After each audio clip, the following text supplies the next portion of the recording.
low budget? Yes, but it's harder than you think. When I worked at Google, I worked with clients who spent hundreds of thousands of dollars a day, if not millions of dollars a day on Google Ads. And while that may sound complicated and stressful, sure, it was, but that's actually like running Google Ads on easy mode, because when you're spending that much money, smart bidding works perfectly and broad match works perfectly and all the AI works perfectly. Whereas when you have $20 a day or $30 a day, the margin for error is much smaller. It's a lot harder. That's why I wanted to focus today's episode on how you can still drive great results from Google Ads, even on a modest budget. Now, for those who are in North America, you know that today is a holiday in the US. It was just a holiday in Canada. Hello, my fellow Canadians. And so I want to do something a little different this week. What I'm going to play for you now is a 20-minute workshop I did at the Paid Search Association conference in 2023.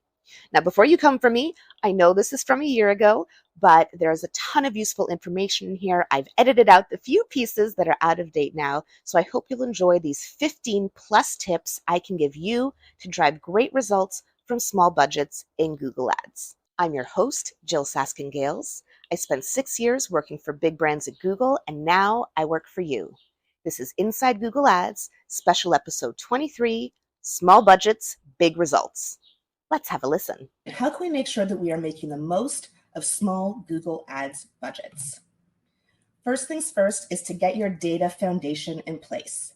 A house with no foundation is bound to crumble. And there are a few key things that are, of course, important for Google Ads accounts of all sizes, but I find are often missing from brand new Google Ads accounts or Google Ads accounts from small business owners. So here's kind of the mental checklist I always have in place, and I recommend you have in place as well if you're helping a small business owner get started with Google Ads. First, of course, is conversion tracking. Now, when we're working with small accounts, it's unlikely that we're going to have a tool like Google Tag Manager in place. So the Google channel in Shopify can implement conversion tracking really well. Of course, Google Analytics is a great way to set up conversion tracking. Next is your audiences. Website remarketing, sure, but I also recommend uploading a customer list. Yes, even for small businesses. Although smaller accounts aren't eligible to use customer match in Google Ads because you have to have the lifetime spend of $50,000, which most small accounts don't have, it's still beneficial to upload that customer list, and here's why. When you upload that list, as long as it meets the 1,000 matched email addresses requirement, you're going to get a ton of insights from it, and that can actually help you maximize your budget. I'm going to give you an example of how I did this with a client. I was working with a business that sells secondhand baby and children's clothing online, spending, $30 to $40 a day, very modest budget. We uploaded their customer list of a few thousand customers, and we expected that their top audiences from their customer list would be parents of babies, parents of toddlers, parents of kids. But what we actually found when we uploaded that customer list into Audience Manager is the top audiences from their customer list were people in market for strollers and people in market for nursery furnishings. Now, those of you who've been through the process of having a child before may know, when do you buy your stroller or your nursery furnishings? Not when you have the kid, when you're pregnant, when you're expecting the kid. And so this is a really great insight for this business to realize that many of their customers are people who haven't yet given birth. And that totally changed the way we approach their messaging and targeting in their Google Ads. So that's just one example of why it can be really beneficial to upload your customer list, even if you can't use the customer match functionality yet. Two other pieces to your data foundation. First is thinking about attribution. Now, at small budget levels, it's really not going to make much of a difference if you use data-driven attribution or last click or first click. You're probably only going to have one or two campaigns. I usually like to start with data-driven attribution because it's there and it's available, but not going to make the biggest difference in the grand scheme of things at low budget levels. And then finally, the account linking. This is something that so many small business owners miss. Making sure you link your YouTube account to Google Ads so you can have YouTube remarketing lists. So powerful, especially if that business owner is really actively creating content. Linking your Google business profile, linking Google Analytics, of course, linking Google Merchant Center, all of those things together so that all the Google systems can work together and set up your small budget to have maximum success. So first things first, data foundation in place. From there, what I recommend you do when you're working with a smaller budget is optimize for a micro conversion. A micro conversion, what do I mean by that? Well, a micro conversion is a step that a customer must take on the route to conversion. So for example, if the action you want someone to take on the website is make a purchase, that's great. But as a small business owner, maybe you only get a purchase every couple of days. That's not going to provide enough information for the algorithm to learn. So what we can do is say, what is the step that happens before a purchase? Well, before a purchase, someone has to start checkout. Maybe for every 2 start checkouts, we get 1 purchase. So if we start optimizing for start checkout, we'll have twice as much data. And you can even work it back a step further. What happens before someone can start checkout? They have to add something to the cart. So maybe we start by making add to cart the thing that counts as a conversion, because for every, 6 add to carts, we get 2 begin checkouts. Now we've tripled the amount of data we have. And of course, the more data we're feeding Google Ads, the faster it can learn. So here are a few examples of common things that I will set up to count as primary conversion actions in Google Ads when I'm working with a small budget. Add to cart or begin checkout, as I mentioned, on the e-commerce side. On the B2B or lead gen side, visiting the contact page or visiting the pricing page. And then if it's a really simple website where it's like a 1-page landing page and there's not really much you can track, even tracking engagement, which you can do in GA4, or time on site, just something to help Google Ads differentiate between who's more likely to convert and who's not, is really going to set you up for success with a smaller budget. Once you have your data foundation, your micro conversions in place, next, here's what I recommend. 9 times out of 10, start with search. I love that there are so many different campaign types in Google Ads. Discovery is a personal favorite of mine. I think YouTube is so underutilized. Of course, we're all having lots of fun with Performance Max over the last year. But when you're working with a really modest budget, I would say 9 times out of 10, just start with search. It's the bread and butter of Google Ads. It's one of Google's most unique offerings in the marketplace when you compare it to other ad platforms. And it's really what most small business owners think of when they think, I want to start running Google Ads.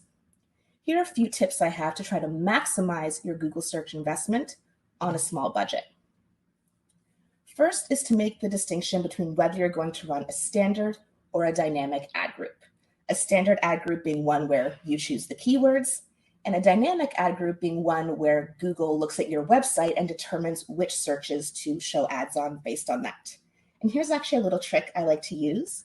In Google Ads, you can go to Keyword Planner and then start with the website and put in the website that you're planning to use as your final URL, the place you want someone to go when they click on your ads. And then see what keyword recommendations Keyword Planner comes up with based on that landing page. If 80% or so of those keywords are ones you would want to use, then just go ahead and do a dynamic ad group. It shows that Google really understands your website well, which is great. And although it may require some more upfront whack-a-mole with negatives, it's going to save you a lot of time and stress and management in the long term. Now, if you do this exercise and you find that like a lot of the keyword recommendations that are coming up are not relevant to your business, well, now you know 2 things. First of all, you should go with a standard ad group because you do need to pick your own keywords. But secondly, it means that you probably want to work on the SEO for this website. I love how the fields of SEO and SEM are becoming more and more intertwined. And this is one of those places. If Google is not able to understand what your website is about, you're going to have more problems with your Google Ads than if Google is able to understand it. So if you're starting your search campaign, try to go for dynamic if you can. If not, go standard, but this is a great way to know if you have some work to do on your SEO. From a budget perspective, throughout this presentation, I've been saying low budget, low budget, low budget. And I know that that is a very, what's the word? Subjective. Like what do we define as a low budget? You know, when I worked at Google and large customer sales, we would talk, 4 figures would be tiny, tiny, tiny budgets. Whereas now if I work with a small business owner, 4 figures could be a huge budget. So when you're planning a budget, like, is it even going to be worth it to run this search campaign or not? I would say you should budget for at least 10 clicks per day. If you're not getting at least 10 clicks per day, at least 10 people visiting your virtual storefront, in my opinion, it's just not worth all the effort. You can use Keyword Planner again to estimate how much 10 clicks per day would cost a business. If you're totally unsure, $2 CPC is sort of my starting point, $20 a day or $600 a month. But there are some industries where cost per click can be $10 or $15. And of course, that would lead to a much larger budget per day, even though that would still be considered a modest budget. So if the business owner you're working with is not going to be able to get at least 10 clicks per day, maybe spend the money on something else and don't run ads at this time. Next, use the full RSA and all assets, formerly known as extensions. This is a place where small business owners can really shine because you're not trying to manage hundreds of different campaigns. You're probably going to have one, maybe two campaigns with one, maybe two ad groups. So take the time to use all 15 headlines and all 4 descriptions. And if you're someone who's working with a small business owner, help them do that. Show them how to include their keywords, use dynamic keyword insertion or dynamic location insertion if that's applicable, having calls to action and benefits, and then moving on to your assets, extensions as we used to call them, your site links and callouts and structured snippets and image extensions and price and promotion. Use as much of this stuff as you can, because most small business owners don't know that capability is there. But of course, the bigger your ad, the bigger the real estate, the higher your click-through rate, the higher your quality score, better your results. Now, the last 2 things, these are key metrics that I like to look at all budget levels, but especially when working with small budgets. And I think one is going to be a little bit more controversial than the other. So first, impression share. Of all the times you could have shown an ad, how often did you show an ad? Personally, if I'm putting all this effort into running a Google Ads campaign, I don't like to have a search impression share of less than 10%. It's not that it's bad. There's no bad metrics or good metrics. Metrics are morally neutral. But it's just, if you're only showing an ad less than 1 out of every 10 times you could, a lot of effort for not much results. So if you're finding your impression share is really low when you launch and you can't increase your budget, reduce your targeting. It's okay to have a campaign with just 3 keywords if you think those are the 3 keywords that are really going to drive your business. I see so many small business owners, this happened in a coaching session yesterday, will set up a Google Ads account and go through Keyword Planner and are so proud of themselves and launch 150 keywords with $20 a day. We all know not the best use of time or resources. So start small, focus on improving your impression share. And just remember, if you're trying to improve your impression share and you're looking at whether you lost impression share due to rank or budget, those columns get really conflated if you're on a maximize bid strategy, like maximize clicks, maximize conversions, maximize conversion value. So impression share, key thing to look at to make sure all this effort you're putting in is making a dent in the market. And then quality score. I know there's been some debate on Twitter about this recently. Quality score is a key component of the ad auction. It's a key component of ad rank and whether your ads show and how much you're going to have to pay per click, because the higher your quality score, the less you're going to have to pay per click. And don't we all want to pay less per click? Now, the quality score you see in your account at the keyword level is a diagnostic tool. Yes, but it's a super helpful diagnostic tool. And again, this is a place for small business owners and small budget Google Ads spenders to really shine, because I can tell you, the larger companies just throw money at the problem. They're spending so much money on their Google Ads, they are not spending the time to analyze their quality score and see if they can improve their ad relevance and maybe adjust their expected click-through rate. They're just not focusing there. But you can focus there and really work hard to improve that quality score so that you can pay less per click than the competition. So these are a few of my little tips and tricks that I use when I'm running a search campaign on a small budget for a small business owner. Now, of course, search, bread and butter of Google Ads.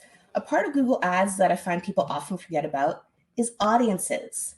And I love audiences. They're so powerful. I actually have written a book that's like 90% complete about Google Ads audiences, another project I'm trying to work on right now, but so powerful. And yes, absolutely applicable even at small budget levels.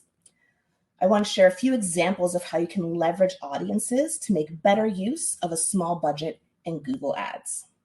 First, you can use audiences to narrow your targeting of your search and shopping campaigns. So when you add audiences to a campaign, you can add them on observation, meaning I want to show ads everywhere and observe if someone's on this audience list. Or you can add audiences through targeting, meaning I want to show ads when people are searching for these things and also match my audience requirements. Here are two examples of ways that I've used that targeting functionality to narrow reach and increase ROI at a small budget. First is with B2B. We know it can be challenging sometimes to discern just based on the keyword, like is this B2B intent, is this B2C intent, what are they looking for? So adding some B2B audiences on targeting to your search campaigns mean you're only going to show that ad for accounting software or cloud storage or whatever it is, if the person searching is also a business professional or in market for payroll services or in market for business services. So adding some of these business audiences on targeting mode can narrow the reach of your search campaigns to make sure you're more likely to reach a B2B audience. Great tactic to use, especially at lower budget levels. Another way I've used this targeting functionality before is with a shopping campaign. I was working with a business who wanted to increase sales from repeat customers. And so what we did is we launched a standard shopping campaign, but we applied targeting to all website visitors. So what that meant is we would show ads when their previous customers were searching for things on Google, and we would show those shopping ads just to pre-existing customers. And the reason for this is actually the same business I mentioned before. It was a secondhand clothing business. So when people were searching for certain brands or certain things, most people, if they're searching for Gap or Old Navy, they're not actually looking for secondhand, right? They're looking for the fresh thing. But if it was a previous customer, someone who had shopped secondhand with this business before, and they were searching for Gap onesies or Old Navy baby pajamas, then we did want to show them a shopping ad. And we were able to drive a great ROAS by doing that, by only targeting remarketing through a shopping campaign. So just two examples of how you can get creative with audiences to maximize a small budget. Now, if you are expanding beyond search, I mentioned before, my favorite format is discovery. I think it's so underrated in Google Ads, image-based ads that only show on Google-owned platforms. And a great way to use a small budget is to create a custom segment. For those who haven't done this before, this is something you can do in Google, and I believe in Microsoft Ads as well, though now I'm not an expert in that platform, where you create an audience based on things people have searched for, the types of websites they visit, or the types of apps they have on their phone. So two ways that I've used this with small business owners and small budgets.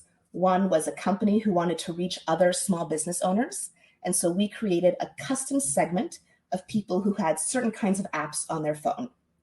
And the apps that we chose there were the Shopify app, the Squarespace app, the Wix app, the Sell on Etsy app. So apps that only people who were small business owners would actually have on their phone. Like if you shop at a store that runs on Shopify, you don't have the Shopify app on your phone, but a Shopify business owner would. So that was a great way for us to proactively reach small business owners. And then another tactic we've used before is competitor targeting. It can be really expensive to try to target competitor keywords on Google search, but you can create a custom segment of people who have searched for your competitors and then show ads to them on discovery, on display, on YouTube, just not in the moment of search. So great tactic for smaller budget levels. And then lastly, I did mention this earlier, but I want to mention it again, gather insights from your customer list. Upload that customer list into Google Ads and see what insight Google can give you about your customer list and use that to inform your targeting and messaging. All right, I've given you 4 tips so far on how to maximize your minimal budget. The last thing I would be remiss if I didn't say is it's a possibility that you might just not want to run ads, or that you might need to advise a business owner not to run ads. Not every small business is ready for Google Ads. And so there are 3 things that I always look for that I wish I had known sooner when I first started my business helping small businesses grow. First, if a business has spent no time on their SEO and their website is not optimized and they've never worked with an SEO expert before, I personally believe that they'd be better off starting working on their SEO and then expanding into Google Ads. Next is budget. I mentioned earlier about 10 clicks a day is a bare minimum. General rule of thumb, if a business can't spend at least $600 a month for at least 3 months, they probably just shouldn't spend the money on ads, and should spend the money elsewhere. And then lastly, something I came up with called the rule of two to know if you're ready to run ads. The way this works is you just multiply your conversion rate times your average order value. That gives you something called your revenue per session. And in my experience, if that's not at least $2, you're not ready to run ads. So let's say your conversion rate is 1%. Out of every 100 people who visit your website, 1 converts. And your average order value is $200. That's the rule of two. But if your average order value is $100, probably not ready to run ads. Why? Well, as I said earlier, for a lot of small businesses who are not in these super competitive niches, I would say a kind of $2 CPC is a reasonable expectation. So if you're spending $2 to bring someone to your website and then making $2 in revenue when they land on your website, right? There's not much more wiggle room there. Your profit didn't have to come from lifetime value in that regard. So back of the envelope math, if you're trying to help a small business owner decide if they're ready to run ads or not, is if their conversion rate times their average order value does not equal at least $2, they should work on that first, and they're probably not ready to run ads yet. So to recap, how can we drive big results with small budgets in Google Ads? First, you want to make sure you get your data foundation in place. Next, I recommend that you optimize for micro conversion so that the algorithm can have more data to learn faster. Then 9 times out of 10, I do recommend starting with a search campaign, good old-fashioned search campaign. Don't forget to leverage audiences to get the most out of your budget. And don't be afraid to say, you know what? We just might not be ready to run ads. Let's save this investment for another day or invest it in something else for now. Thanks for joining me for this special long weekend edition of Inside Google Ads. I'm your host, Jyll Saskin Gales, and I'll see you next time.